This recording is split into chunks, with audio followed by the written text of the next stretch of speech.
Hi, I'm Shane Strubwick. Hope you're doing well. I've got a personal brand website called Zesty Shane, and really the goal of that website is to show the personality that I have, the experience that I have, the passions and interests, and the range of diversity that I can help bring to anyone who's looking for my skills and services. What I wanted to do with this video though was to share a story that happened to me in the late 90s when I was doing a world trip. A story that made quite a profound difference to me in my life and I guess who I am today and what I'm trying to bring and contribute. I have a real passion and interest when it comes to graphic design, visual communications, photography, anything in that space, and I have done for over 30 years. I've spent many years learning and crafting my skill around branding, understanding how to evoke emotion, how to communicate, how to connect, how to make a difference, how to get a story across, how to leave people moved, touched, inspired, and how to grow opportunities and build authentic relationships. I give 100% in everything that I do. There's no question about the difference that I want to make and the value that I can help bring to a business or an organisation. And I've successfully run my own studio of brand action for many years.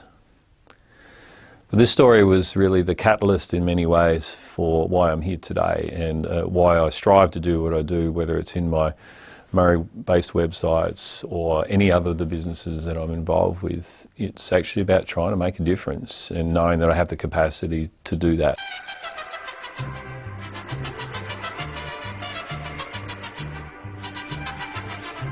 So as I said, I was travelling around the world with, at that time, my wife, and we were in Europe and we'd spent a fantastic time together there, and she flew back home from London and I went on to the States. I wanted to shoot particularly around the arid areas of Arizona and Utah and New Mexico. That was a big part of my passions. I just love the landscapes through there. As part of my photography, you'll see that. And I got down to this little town called El Paso, just on the border of the US, and across the border from there was this town called Juarez. Juarez is like a territory town of Mexico, and I'd always had a bit of a goal or an aspiration, should we say, to get across to Juarez or to Mexico and just get a taste of Mexico. And I had a day and I thought, well, why not? So I parked in El Paso, walked across the border, over the bridge, I think the Rio Grande Bridge, river. Anyway, I was given some advice to watch out for, there's two sides to the town of Juarez. There's a bad side and a good side, wrong side of the track, so to speak. Anyway, so I took that on, and anyway, I was walking around and this guy came up to me and he said, "Hey, are you looking for anything? Are you looking for any drugs or looking for anything else?" I said, "No man, all good. I'm just here, just checking out the town and nothing else, I'm all good." Anyway, so he disappeared, and little did I know, 20 minutes later, he'd obviously been tailing me, and he said, "Hey, are you sure I can't help you with anything? You know, like, get anything?" And I thought to myself, you know, your English is pretty good. Why don't I just pay you to be a guide for me? And he goes, "Yeah, okay, well, we can do that." So we went off to the local markets, and I bought him a soft drink, and we were just having a chat, and just, you know, he's filling me in about the town and what it's like living there and things like that. He seemed like a pretty nice guy, pretty genuine, pretty authentic. Anyway, so he said, "Listen, would you like to meet my family?" And I thought, yeah, I'm really kind of curious guy. Like, you know, I'm always in for adventure. I'm always into learning. I love learning new things and meeting people. It's just a big part of who I am. And I'm really curious at the time that as a photographer, you're always curious to find, is there more? You can sort of find something, point of difference or some kind of angle on things to take images or to learn. I said, "Sure." He goes, "Well, we're about a kilometre that way." I said, "Sure." I thought, what could go wrong? So as we're walking, we get pulled over by a couple of mounted police on horses, and they're speaking in Spanish, and I didn't understand that. And ended up being, they said, "Oh, well, what's in the back bag?" And at the time, I look like a pure tourist. I had a big blue top on, big black bag full of camera gear, and I stood out like a sore thumb. Anyway, he goes, I don't know what's in the bag. And they said, what are you here with him for? And they go, oh, he goes, I'm just being tour guide and showing him around. And I said, and they went, okay. So anyway, we kept walking and we got to the other side. And it was fairly run down. It didn't seem too bad to me. And I only got a few photos really of that time. Anyway, I was waiting there by what I thought was his house. And he says, he came back out after a minute or so, and he said, my wife and kids are around the corner at my mother-in-law's place. And I've gone, oh, okay, well, that seems fair enough. So anyway, we wandered over there, and he said, just wait here, I'll just make sure mother-in-law's okay for you to come in. I said, sure. So, you know, if you picture the streetscape, it was sort of run down, low single-storey buildings, a lot of people hanging around. They weren't in sombreros though, so it's a bit of a joke. Anyway, so out comes this girl from this building, and she's young, in her 20s, I think, and she shakes my hand, very, very sort of, you know, soft kind of shake. I thought, okay, and she wouldn't sort of make eye contact with me anyway. So anyway, he goes, oh, it's okay, mother-in-law said it's all right to come in. And as I stepped in, it was the first time ever I had got a real churning in my stomach, really like, you shouldn't be doing this, you know. And at the time I had been studying Hapkido, so I was very confident in myself and my martial arts. I was, brash, I guess, and probably overconfident in many ways, and I just sort of dismissed it. I just went, no, don't worry about it, it shouldn't be a problem, we're in broad daylight, what can happen? So anyway, I've stepped in the door, and as I've stepped onto the floor, it's just this dirt floor, and I've seen rubbish piled up in the corner, and there was this vacant dirt floor room next door, and as I stepped in, I've looked down to the left of me, and there's this little Mexican guy. I thought, that's a bit strange, and you know, I sort of nodded to him, and he sort of nodded, and then okay, and then the guy that got me there has sort of come across from the other room, and he's walked across in front of me. And he goes, yeah, we're actually going to rent this space from my mother-in-law. And I'm going, oh man, this is really not a great place to live and raise kids, you know, I'm just completely naive. Anyway, as he's come across me, he's slammed this steel door behind me and just heard it go bang, and I went, oh, this guy's grabbed me on the arm, and the other dude's grabbed me on the arm, and he's shoved a broken beer bottle in my neck, and I've started to wrestle, because I was bigger than both of them. And then they go, oh, you want to fight, do you? And I'm going, no. And I thought to myself, I don't know how to work this door, because it might have multiple latches. I don't know who else is in this building. Oh my God, I'm in a bit of trouble. Anyway, so they've grabbed me, and they've shoved me into that room, shoved me into the corner, and onto my backside. And the guy who had the beer bottle wedged into my neck has jammed his knee right into my shoulder up here, and I'm just sort of pinned. And the other guy has come off, and he's got my camera bag, and he's opened it up, and it was like a jackpot for him. You can imagine how much money he could make by selling that. And I said, man, don't take the camera gear, you know, I've got all my world photos in there, it was all back in the days of film too, so it's not, you know, it's not like a card or something like that. I had my passport in my back pocket, and had my plane tickets in the camera bag, unfortunately, and my wedding ring was in my sort of money pocket in the top of my pants. Things that were most important to me. And so I said, listen, don't take the camera bag, you know, take all my cash. And he did. He rifled through my wallet and everything, left me with the wallet, took all the cash, and then he took my watch. Anyway, as he's got off me, he's yelling something out in Spanish, and the girl appears. This guy's still on me here. The girl appears, and she appears in the door. Anyway, so she grabs the bag, he gives it to her, she grabs the bag, and she goes out the door. And I'm just going, oh no, it's gone. And then I thought to myself, all right, what am I going to do? And then the other guy just gets off, and two other guys appear in the doorway. So there's like 5 of them now, and I'm going, oh, what am I going to do? And I remember just sitting there in this room, and nobody knew I was there.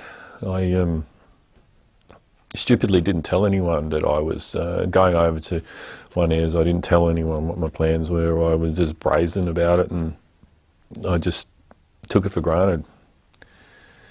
And then I started picturing myself just laying there in a pool of blood on this dirt floor, lifeless, and yeah, it wasn't a great visual to have of yourself. And I thought, well, what are my chances here? You know, what are my choices? Anyway, this guy fortunately had gotten off for me by that stage, and he's backing towards the door, and he's going, shh, shh. And as he's backing towards the door, I said, this is my only chance. This is my only chance now to go for it.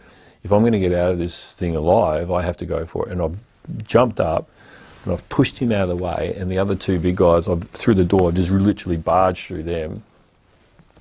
And I've gone out the door and I've looked left and they're gone. And I've looked right and it's around the corner. And I thought to myself, you know what?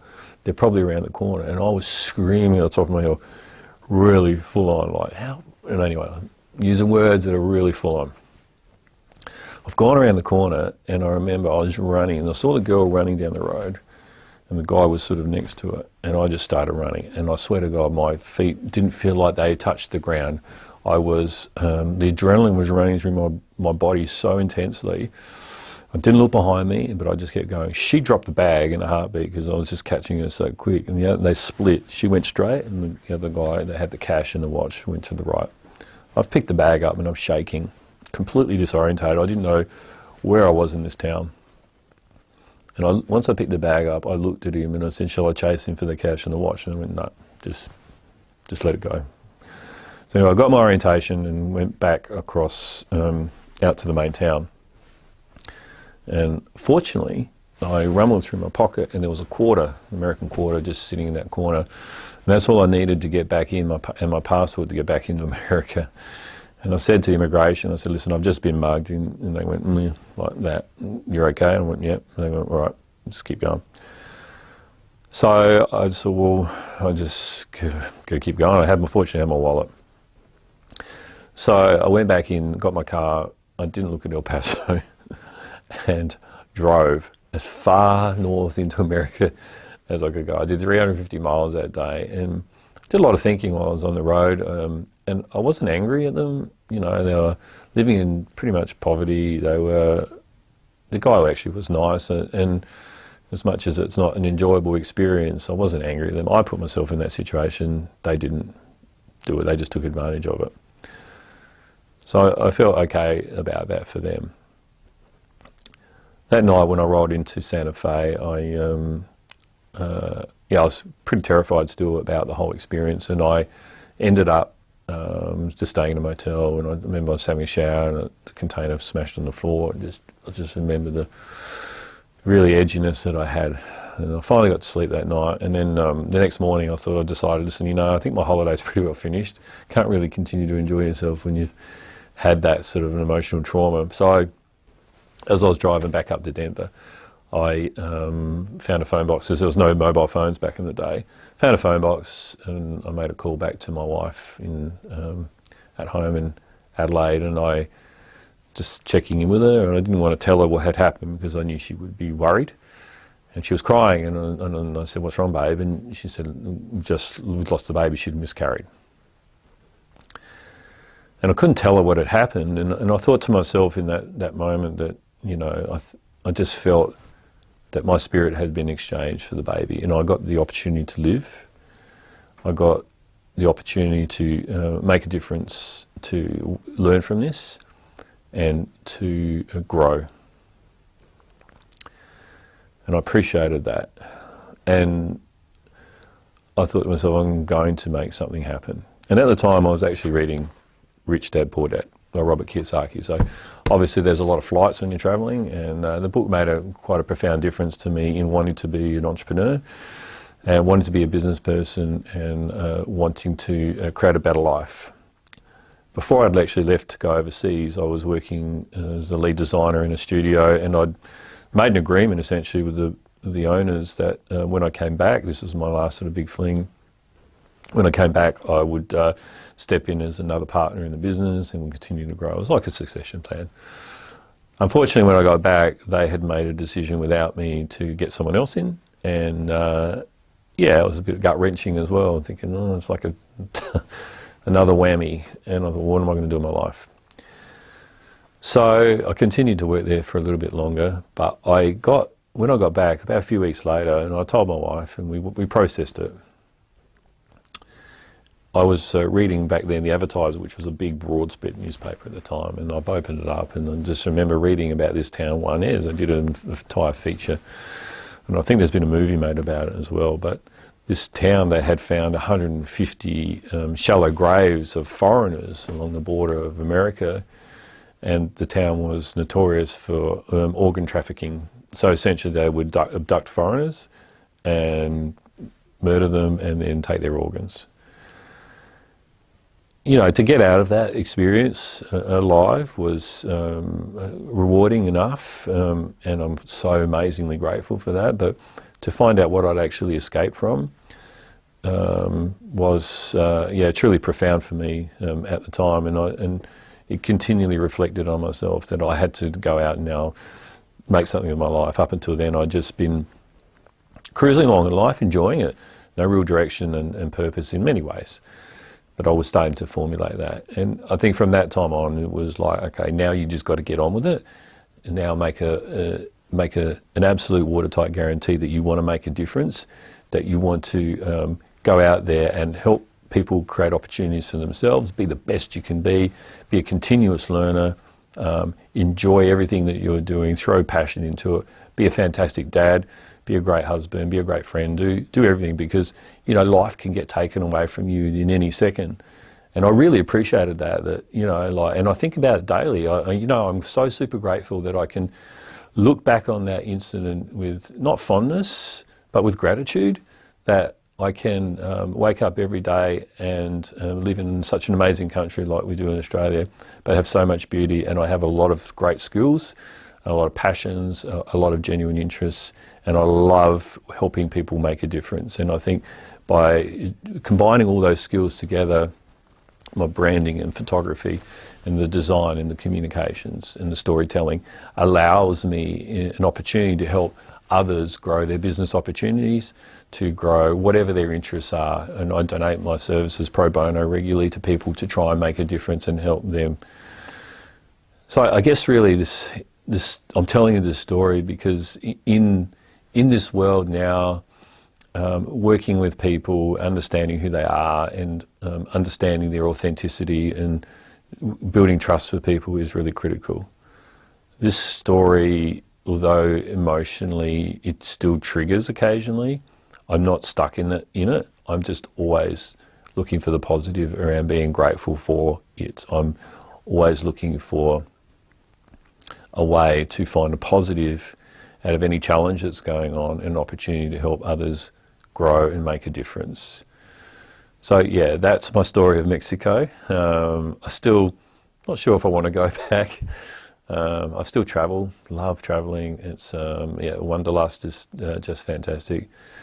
But I really hope that you enjoy knowing more about me through the Zesty Shane website. It's about energy, it's about giving, it's about, you know, having my extroverted personality and trying to make a difference and being there for people, whether it's my clients, my family, friends, to make sure that they are okay, to make sure the people that I care about, which includes my clients, that they are okay, and ultimately to try and make a positive difference in the world. So thanks for your time, and thanks for listening, and I hope you enjoy zestyshane.com and learning more about me, my passions like my skydiving, photography, etc. And yeah, if you need anything, just let me know. Thanks a lot. Bye.